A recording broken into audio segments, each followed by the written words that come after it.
Okay, imagine this, you're flying into a continent where it's literally the middle of winter. The sun hasn't risen in months. Temperatures are plunging to minus 45 degrees Celsius.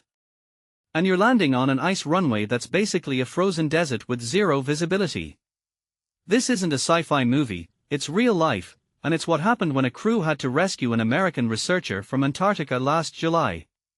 Let me break down why this mission is way more than just a headline.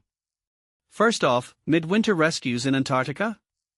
They are almost unheard of. The US National Science Foundation calls in Australia and New Zealand for help, and suddenly you've got a multinational operation happening in one of Earth's most hostile environments.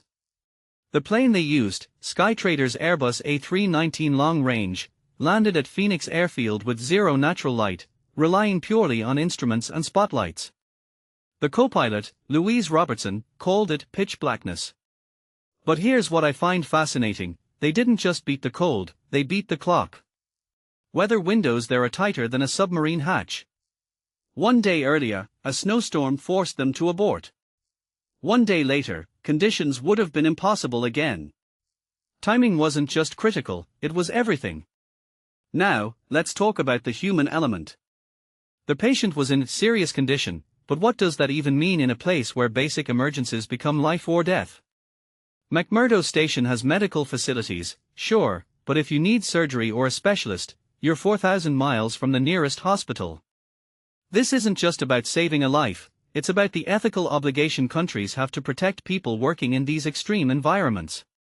Emma Campbell from the Australian Antarctic Division called it a complex operation, but I'd argue it's also a moral one. When you send scientists to study climate change in Antarctica, you're not just investing in research, you're making a promise to bring them back safely. What many people don't realize is how much this mission reveals about global cooperation.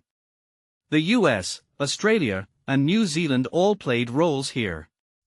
The same airstrip at McMurdo serves both American and New Zealand operations. Hell, New Zealand had done a similar rescue just months earlier. This isn't just logistics, it's a quiet alliance forged in sub-zero temperatures. And here's the kicker, these rescues are becoming more urgent as climate change pushes research teams into riskier zones. The Antarctic isn't some distant frontier anymore, it's a frontline for understanding our planet's future. Let's zoom out. The technical challenges here are staggering.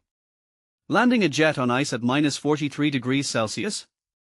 The fuel could gel, hydraulics could freeze, and any runway imperfection could spell disaster. Robertson mentioned they were right on the verge of the aircraft's limitations. That phrase keeps sticking with me. What does it say about human ambition when we design machines to operate at the edge of survivability? This wasn't just a flight, it was a test of engineering philosophy. Do we build for the average scenario, or do we prepare for the unthinkable? The Antarctic forces us to answer that question every winter. And yet, here's the paradox. This mission was both extraordinary and routine.